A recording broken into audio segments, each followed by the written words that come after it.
2024년도를 시작하면서 저희 교회 표어는 내 안에 거하라 라는 제목으로 이제 살아가고자 합니다. 예배를 시작하면서 그 유튜브에 떠도는 넌센스 퀴즈 하나 내고 가겠습니다. 자, 저를 좀 집중해 주시기를 바랍니다. 한번 풀어보세요. 바둑기사 이세돌의 아들의 돌잔치를 6글자로 말하면 뭐라 할까요? 이세돌의 이세돌. 예. 우리 강 집사는 유튜브를 많이 본가 보네. 그러면은 물어봅시다. 사과 5개 중에 2개를 먹었습니다. 몇 개 남았을까요? 사과 5개 중에 2개를 먹었습니다. 몇 개 남았을까요? 3개? 4개? 2개 남았답니다. 먹는 게 남는 거니까. 먹는 것만 남는 거다. 올 한 해 많이 웃고 여러분 모두가 행복하기를 축복합니다. 예수님의 공생의 마지막 한 주간을 보내고 있습니다. 예루살렘 성에 입성하신 예수님께서는 이제 제자들을 모아놓고 마가의 다락방에서 만찬을 하고 계십니다. 마지막 제자들과 함께 만찬을 나누는 자리입니다. 이때가 목요일이에요. 예수님이 다음 날, 아니 이 밤에 이제 그 만찬이 끝나고 나면은 몇 시간 후면 예수님은 겟세마네 동산에 가셨다가 기도하시고 늦을 저녁 무렵에 체포되시는 겁니다. 그리고 십자가에 죽으시는 이 과정이 있기 때문에 지금 예수님의 만찬 자리는 들뜨고 축제 분위기가 아니라는 것입니다. 요한복음 13장, 4장, 5장, 6장, 7장은 바로 그 최후의 만찬석상에서 하셨던 예수님의 말씀이에요. 분위기가 무겁습니다. 예수님은 맨 먼저 제자들의 발을 씻겨주셨고, 그리고 나서 이제 제자들과 함께 이제 성찬식을 나누셨습니다. 그런 예수님은 이렇게 말씀하십니다. 내가 이제 너희들 떠날 것이다. 떠나는 게 유익하다. 내가 떠나면은 보혜사 성령이 오실 것이다. 내가 떠난다는 말은 십자가에 죽었다가 3일 만에 다시 살아날 것이다. 이렇게 이야기하니까 제자들이 마음이 무겁고 두렵습니다. 그래서 이제 한 제자가 예수님께 이렇게 묻습니다. 예수님이 내가 길이요 진리요 생명이니 나로 말미암지 않고는 아버지께로 올 자가 없느니라. 예수님 어디로 가시는지 모르는데 우리가 어디를 따라가겠습니까? 자, 이런 형편에 있는 이런 상황이라는 말입니다. 분위기가 굉장히 무겁고 침통하기까지 하고 만찬이라 그러는데 서로 그 자리에서 누가 크냐 다툼도 일어나고, 이런 형국에서 예수님은 유언과도 같은 말씀을 하십니다. 여러분, 자, 오늘 이 예배가 마치면은 내가 다음 날 죽는 날이라고 생각해 보세요. 여러분들은 자녀들에게 뭘 부탁하고 싶습니까? 여러분 자녀들에게 무슨 이야기를 하시겠습니까?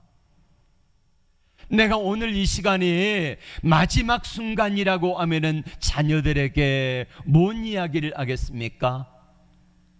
야, 그동안 참 행복했다. 앞으로 어떻게 살아가라. 뭐는 어떻게 하고 뭐는 어떻게 하고, 이런 이야기를 하겠습니까? 아니, 시간이 없는데 가장 중요한 이야기를 먼저 하지 않겠습니까? 근데 그 가장 중요한 이야기가 뭐냐면은 너희는 내 안에 거하라 라는 것입니다. 나는 포도나무여 너희는 가지니 저가 내 안에 내가 저 안에 있으면 이 사람은 과실을 많이 맺나니 나를 떠나선 너희가 아무것도 할 수 없다. 이 이야기를 하시는 겁니다. 내 안에 거하라. 여러분, 제자들이 예수님과 함께 거한 지 3년 6개월이 되었습니다. 예수님과 함께 거한다고 하는데, 같이 살아왔는데 주님 안에 거하는 게 무엇입니까? 이렇게 궁금하지 않겠습니까? 그 예수님은 내가 너희를 떠나는 게 유익이다 이렇게 말씀을 하십니다. 너희는 내 안에 거하라 하시면서 예수님은 제자들을 떠나시겠다는 거예요. 이게 앞뒤가 맞지 않습니까? 너희가 내 안에 거하려면은 내가 너희를 떠나는 게 유익이다. 이게 도무지 맞지 않는 말씀이라는 것입니다. 불안해하는 제자들에게 예수님은 이렇게 말씀하셔야 옳지요. 내가 너희를 절대로 떠나지 않을 것이다. 그러니 너희는 내 안에 거하라 이렇게 말씀하셔야 되는데, 나는 너희를 떠날 터인데 너희는 내 안에 거하라, 이게 이해가 되지 않습니다. 내 안에 거하라고 말씀하시면서 주님이 떠나신다, 죽었다가 다시 살아나리라고 하면서 말씀하시니까 제자들은 불안해하고 침통하기까지 했습니다. 그래서 도마가 물어요. 주께서 어디로 가시는지 알지 못하거늘 그 길을 어찌 알 수 있겠습니까? 이때 예수님 말씀하지요. 내가 곧 길이요 진리요 생명이니 나로 말미암지 않고는 아버지께로 올 자가 없느니라, 이 말씀을 하셨습니다. 그러면은 우리가 주님 안에 거한다는 의미가 뭘까요? 제자들의 포도나무와 가지 이야기 비유를 하실 때에 예수님의 제자들은 너무나 포도나무와 가지를 잘 알고 있습니다. 널린 게 포도밭이기 때문에. 그래서 가지가 잘리워졌을 때에 말라져 버려진다는 사실을 알고 있습니다. 가지가 포도나무에 붙어 있지 아니하면 열매를 맺을 수 없다는 사실을 알고 있습니다. 가지는 포도나무에 붙어 있기만 하면은 비가 와도 걱정 없지요. 바람 불어도 걱정 없지요. 눈이 와도 걱정 없지요. 겨울에 추위가 와도 걱정 없지요. 이게 가지가 붙어 있는 것입니다. 그러면은 붙어 있기만 하면은 봄이 되면은 싹이 나고 잎이 나고 열매가 주렁주렁 맺힐 것입니다. 왜 그렇습니까? 가지가 줄기에 붙어 있으니까 줄기에서 영양 공급을 받아 가지고 이런 열매 맺는 역사가 나타난다는 것입니다. 주님 내 안에 거한다는 말의 구체적인 의미가 뭘까요? 너희가 내 안에 거하고 내 말이 너희 안에 거한다 이렇게 말씀하셨는데, 이 의미가 뭐냐는 거예요. 우리 요한복음 15장 7절 말씀을 다 같이 읽어볼까요? 시작. 너희가 내 안에 거하고 내 말이 너희 안에 거하면 무엇이든지 원하는 대로 구하라, 그리하면 이루리라. 아멘. 자, 이 약속의 말씀을 하셨는데, 다시 말하면은 너희가 내 안에 거하고 내 말이 너희 안에 거한다는 의미가 뭐냐는 것입니다. 이 말의 의미는 우리의 삶의 기준이 뭐냐는 겁니다. 내 삶의 기준이 뭐냐는 겁니다. 나를 움직이는 동력이 뭐냐는 거지요. 포도나무 가지가 줄기를 보호합니까? 줄기가 가지를 보호하는 겁니까? 줄기가 가지를 보호하는 거지요. 나무가 붙어 있을 때의 가지를 보호해 주는 것이라는 겁니다. 다시 말하면은 내 삶에 움직이는 동력이 뭐냐면은 주님이라는 겁니다. 주의 말씀이 되는다는 것입니다. 이게 우리가 주 안에 거한다는 의미가 되는 것입니다. 좀 더 구체적으로 말씀을 드려볼까요? 그럼 그 사람이 무엇에 의해서 움직여지느냐 하는 것입니다. 다시 말하면 내가 시간이 있을 때의 시간을 뭐에 쓰는가 이걸 보면은 그 사람이 움직여지는 동력이 뭔가를 알 수 있습니다. 시간만 나면 골프 치러 간 사람은 골프가 그 사람을 움직이는 동력이지요. 시간만 나면은 운동하는 가는 사람이 있습니다. 운동이 그 사람을 움직이는 동력입니다. 어떤 사람은 시간만 나면은요 유튜브 보지요. 이것만 들고 있습니다. 네. 어떤 사람은 시간만 나면은 게임하는데 시간을 투자합니다. 뭐가 움직이는 겁니까? 내가 지금 붙들고 있는 그것이 나를 움직이는 동력이라는 것입니다. 이걸 보면 알 수 있어요. 돈이 생겼을 때에 그 사람이 돈을 어디다 쓰느냐 이걸 보면은 그 사람이 뭘 좋아하는가를 알 수 있습니다. 어떤 분은 돈만 생기면은요 내가 좋아하는 장비 사는데 다 투자합니다. 어떤 사람은 돈만 생기면은 차 바꾸는 데 쓰는 사람이 있습니다.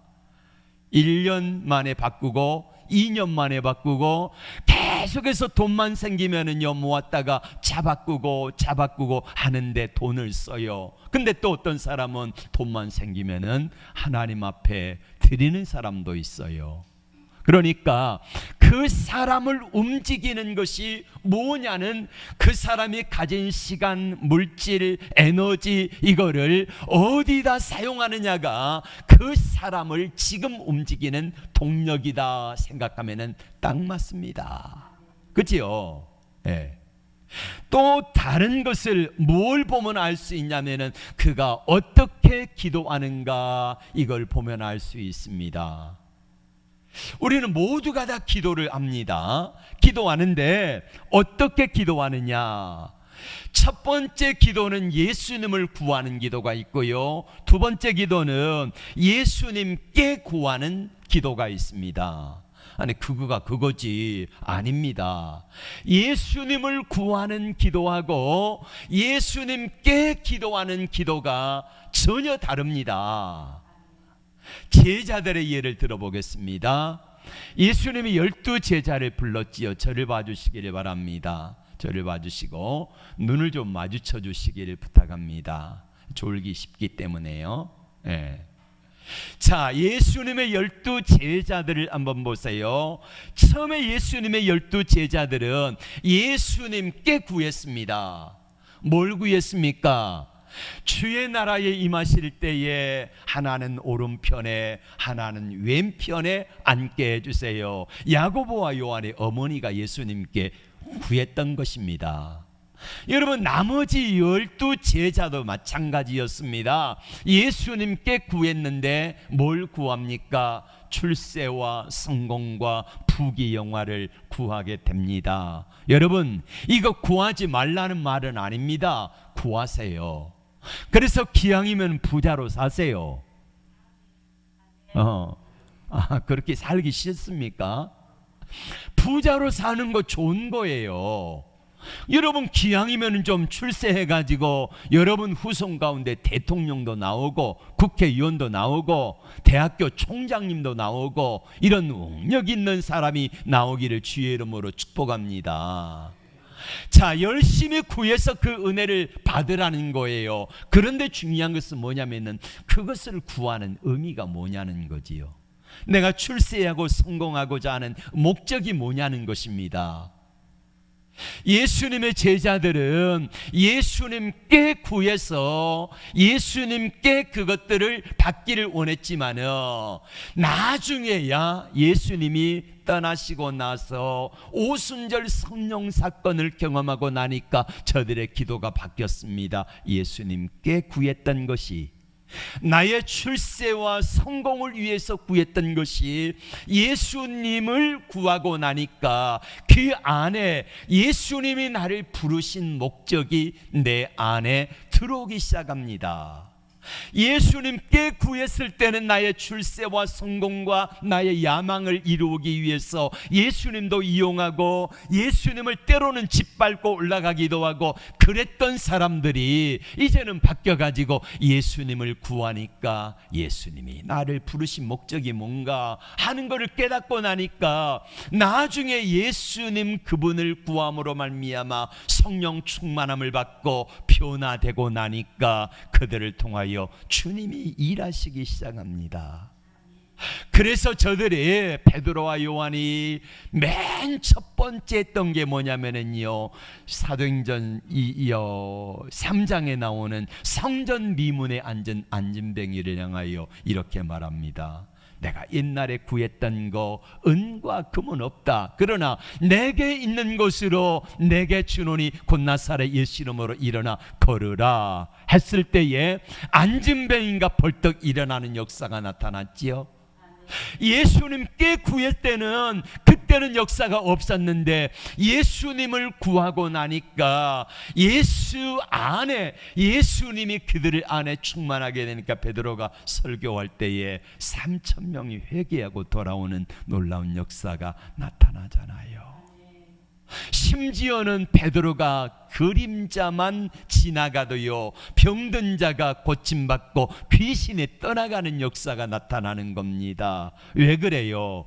예수님께 구했을 때는 나타나지 않았던 은사와 능력들이 그분 예수님을 구했을 때 예수님이 그 안에 계시고 예수님이 그 속에서 일하시니까 이런 놀라운 역사들이 나타난다는 것입니다.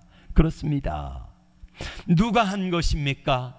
베드로가 한 것입니까? 아닙니다. 제자들이 한 것입니까? 아닙니다. 그 속에 역사하시는 우리 주님의 능력이, 성령의 능력이 그 일을 이 제자들을 통해서 하게 하신 줄로 믿습니다. 여러분, 올 한 해 우리가 구해야 될 것이 무엇일까요? 예수님께 구하는 거 열심히 하십시오. 그러나 예수님께 구하는 것도 잘하는 일입니다마는 그러나 그보다 더 중요한 것은 뭐예요? 예수님을 구하라는 겁니다. 하나님, 내게 물질이 필요합니다. 근데 물질 자체만을 구하는 것이 아니라 이걸 통해서 내가 하나님의 영광이 되고 싶습니다. 하나님, 이렇게 일하기를 원합니다 라고 하는 게 예수님을 구하는 것입니다. 여러분, 왜 내가 높아져야 되고 왜 내가 잘 돼야 되고 하는가? 이것도 마찬가지입니다. 예수님께 구하면은 내 욕심, 사리사욕을 채우는 것이지만은 예수님 그분을 구하면은 내 안에 계신 그 주님의 능력이 나를 통하여 일할 때에 필요한 물질도 은혜도 건강도 높이게 하심도 그 안에 예수님께 다 있음을 믿습니다. 그래서 예수님을 구하시기를 바랍니다. 베드로는 사도행전 10장 38절에서 고넬료의 집에 가가지고 이렇게 말합니다. 여러분, 내가 한 일이 아닙니다. 베드로가 막 능력이 있어가지고 귀신이 떠나가고 그림자만 지나가도 막 귀신이 떠나가고 심지어는 죽은 다비다까지 살리는 능력이 나타난 것이 아니라 내가 한 것이 아니라는 말이에요. 예수님이 이 땅에 오셔가지고 하신 역사도 예수님 그분이 하신 게 아니고 그 속에 계신 누가 하신 것이다? 하나님의 성령의 능력이 하신 것이다. 우리 사도행전 10장 38절 말씀 한번 같이 볼까요? 시작. 하나님이 나사렛 예수에게 성령과 능력을 기름 붓듯 하셨음에 그가 두루 다니시며 선한 일을 행하시고 마귀에게 눌린 모든 사람을 고치셨으니 이는 하나님이 함께 하셨습니다. 자, 예수님이 이 땅에 오셔가지고 행하셨던 수많은 기사와 이적과 표적이 예수님 그분이 행하신 일이 아니라는 말이에요. 아니, 목사님, 예수님이 하지 않으셨다니 무슨 말입니까? 이게 무슨 말이냐면은 여러분, 예수님이 이 땅에 계실 때는요 인성을 가지고 철저하게 사셨어요. 신성을 가지고 예수님이 일하신 게 아니라는 말이에요. 다시 말하면 예수님은 이 땅에 계실 때에는 철저하게 인간의 모습으로 사셨다는 겁니다. 만약에 신성을 가졌다고 하면은 예수님은 십자가에 달리셨을 때에 엘리 엘리 라마 사박다니 이 말씀하지 않으셨어요. 왜요? 신성을 가지고 그 아픔을 이겨낼 수 있잖아요.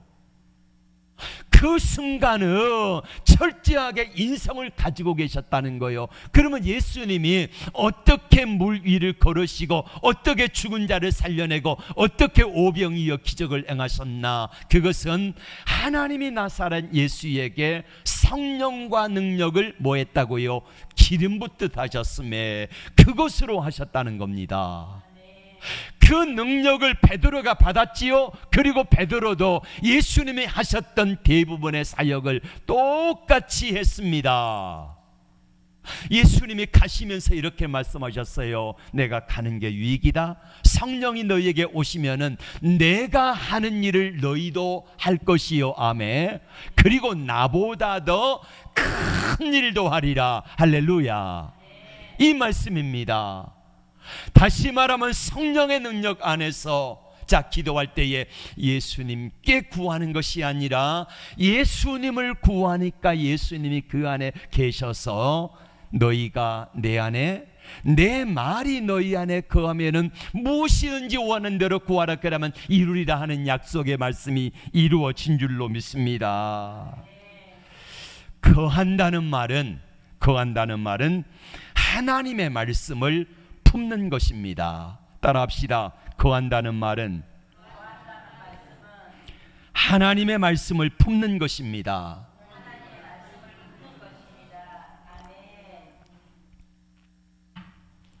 예를 들어 볼까요? 사르밧 과부에게 엘리야를 보내셨습니다. 엘리야를 보내가지고 하나님이 말씀하십니다.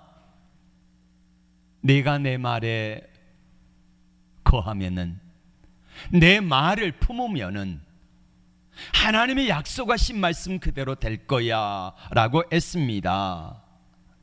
사르밧 과부는 어떤 형편이냐면은 밀가루 조금 기름 조금 있는데 그거 먹고 이제 떨어지면은 아들과 함께 굶어 죽어야 되는 형편입니다. 근데 하나님이 엘리야를 보내가지고 말씀하시기를 나를 먼저 위하여서 떡을 만들어서 가져오고 그리고 나머지를 내가 먹으면 앞으로 내가 섬기는 하나님이 말씀하시기를 내 집에 밀가루통에 밀가루가 떨어지지 아니하고 기름병에 기름이 떨어지지 아니할 것이다. 이 말씀을 하셨습니다. 이 사르밧 과부는 저를 봐주세요. 하나님의 말씀을 내가 가슴에 품을 것인가, 흘려보낼 것인가, 이걸 결단해야 돼요.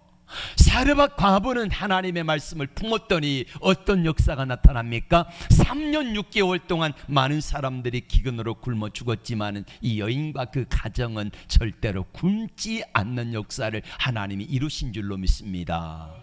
그리고 아들이 죽었어요. 아들이. 그때 엘리야가 이 아들을 위해 기도할 때에 죽은 아들이 살아날 때에 이 여인의 고백이 뭡니까? 열왕기상 17장 24절의 말씀을 다 같이 보겠습니다. 시작. 여인이 엘리야에게 이르되 내가 이제야 당신은 하나님의 사람이시요 당신의 입에 있는 여호와의 말씀이 진실한 줄 아노라. 이 고백을 해요. 왜 하나님께서 이 여인의 가정에 이런 엘리야가 함께 하는데도 불구하고 이 아들이 죽는가? 뭐 하기 위해서였어요? 이 여인에게 이제야 이 사건을 통하여 아들이 죽었다가 살아나는 사건을 통하여서 당신의 말한 대로 그대로 되어주는 것을 내가 알았다. 이 고백을 하고 있지 않습니까? 선지자의 생도 아내가 엘리사에게 찾아왔습니다. 내 남편이 예수 잘 믿는 것 아시잖아요. 그런데 주의 일 하다가 내 남편이 빚을 많이 지고 그리고는 죽어버렸습니다. 빚쟁이들이 와가지고 내 두 아들을 잡아다가 종으로 팔겠다고 합니다. 어쩌면 좋습니까? 이때에 엘리사가 이 여인에게 말합니다. 하나님의 말씀을 전합니다. 너희 집에 무엇이 있느냐? 예, 기름 한 병 있습니다. 아, 그래? 그러면은 동네 가가지고 그릇을 많이 빌려가지고 와서 방문을 걸어 잠그고 있는 기름 한 병 가지고 부으면은 찰 거야. 이 말을 했습니다. 하나님의 말씀을 품을 것인가? 여러분, 이게 믿어집니까? 생전 듣지도 보지도 못한 말을 아시는데 이게 믿어지겠냐는 거예요. 이 말씀을 품고 순종할 것인가, 아니면 이 말씀을 흘려보낼 것인가, 이거를 결단해야 했습니다. 근데 이 여인은요, 하나님 엘리사를 통해 주신 말씀을 내 가슴에 품었어요. 내 삶에 품었어요. 그러자 어떤 역사가 나타납니까? 엘리사의 말씀대로 되었고 기름이 가득 차고 이제 그릇이 더 이상 없습니다 할 때에 기름이 떨어진 줄로 믿습니다. 그래서 엘리사가 말한 대로 그 기름을 팔아가지고 다 빚 갚고 그리고 나머지는 생활비해라 했던 것입니다. 여러분, 우리도 마찬가지입니다. 하나님의 말씀이 들려올 때에 그 말씀을 품을 것인가?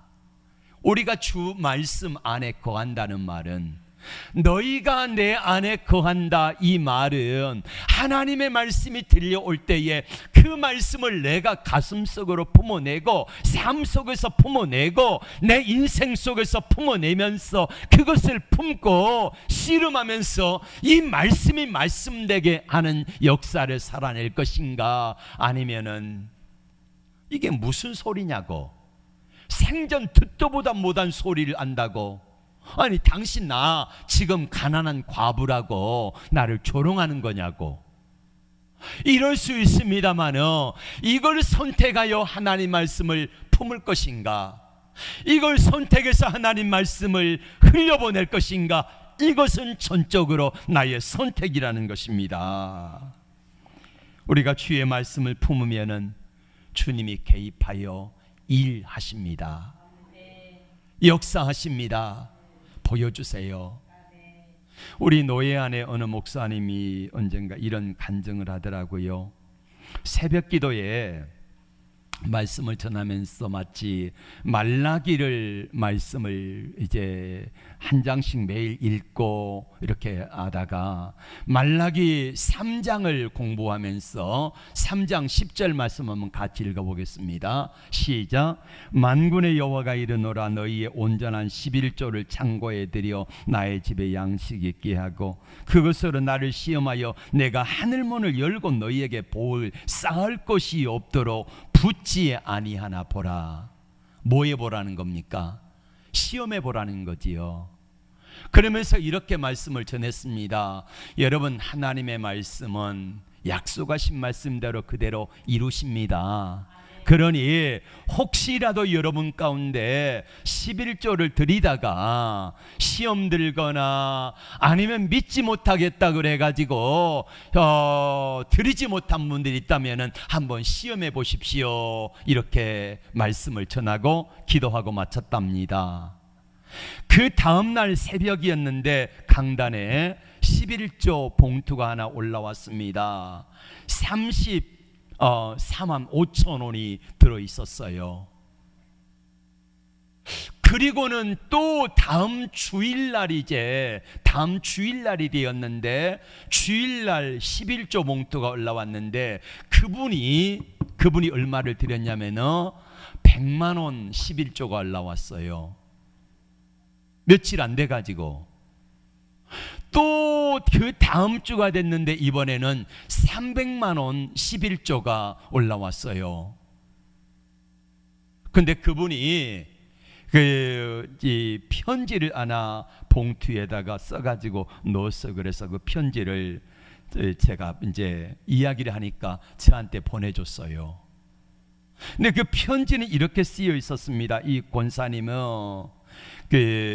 명예권사로 그렇게 해서 교회에서 임직을 받으셨는데 이 권사님이 미용실을 하는 분이 나이도 많아요. 근데 미용실이 잘 안 돼가지고 문을 닫게 생겼습니다.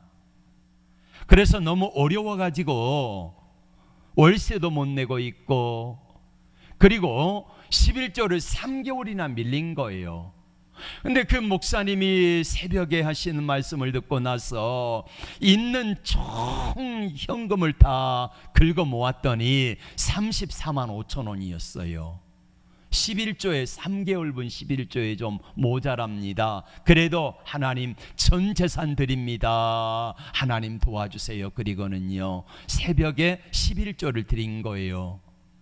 근데 그때 마치 구정이 돌아왔다고 그래요. 구정이. 자식을 또 오고, 또 이제 음식도 좀 해야 되고, 구정 때 돈을 써야 되는데 돈 한 푼 없잖아요. 어떡할까 고민도 했는데, 이것 가지고 구정을 쓸까 했는데, 먼저 하나님 앞에 말씀을 품고 그 말씀대로 실천하기로 해가지고 34만 5천 원을 드리고 났더니, 그리고 명절을 보냈대요. 근데 100만 원 11조 하면은 1000만 원이 들어야 되는 거 아닙니까? 근데 기적적으로요, 하나님이 한 주간에, 그 명절 주간에 어떻게 해가지고요 1000만 원이 들어온 거예요. 그리고 또 한 주간에 있으니까 다시 3000만 원이 들어온 거예요. 자세한 거는 이야기하지 않는데, 그리고 8천만 원 또 못 받는 돈이 있는데 그 돈도 곧 받게 될 거다, 이 이야기를 하시더라고요. 하나님의 말씀을 품었더니 내 삶 속에 힘들고 어려워가지고 11조 하는 거 하다가 못했는데, 믿음으로 그것을, 하나님의 말씀을, 약속을 품었더니 하나님이 이렇게 일하시더라, 이거를 보여주시더라는 것입니다. 요한복음 15장 7절 말씀 다시 한번 읽겠습니다. 너희가 내 안에 거하고 내 말이 너희 안에 거하면 무엇이든지 원하는 대로 구하라, 그리하면 이루리라. 믿음은 뭐라고요? 믿음은 하나님의 말씀을 품는 것이다. 마치 이 닭이 병아리를 계란을, 알을 낳아가지고 병아리로 바뀌어지기까지 21일 동안에 품는 것처럼 하나님의 말씀을 내 안에 품는다는 거예요. 품을 때에 이 말씀에 대한 의심도 있고, 또 그 말씀을 지켜내기 위해서 힘든 과정도 있지만은, 그러나 품었을 때에 하나님은 반드시 좋은 것을 주시는 능력의 하나님이신 것을 믿으시기를 바랍니다. 올 한해 우리가 품어야 될 것 바로 이것입니다. 내 안에 거하라. 내 안에 거하라. 내 안에 거한다는 말은 하나님의 약속의 말씀을 품는 것입니다. 약속의 말씀을 내 가슴 속에 품고 이 말씀을 품으며 살아갈 때에 우리 하나님께서는 잘 품어서 이것을 열매 맺을 수 있는 은혜와 축복도, 능력도, 힘도 더불어 주실 줄로 믿습니다. 8절 말씀을 같이 계속해서 보겠습니다. 시작. 너희가 열매를 많이 맺으면 내 아버지께서 영광을 받을 것이요, 영광을 받을 거이 너희 내 제자가 되리라. 그렇습니다. 하나님께 영광 반드시 하나님은 이루실 것입니다. 올 한해 주의 말씀을 품고 주 은혜 안에 거할 때에 주께서 일하심을 간증하는 아름다운 역사가 있기를 주의 이름으로 축복합니다. 기도합니다. 주님,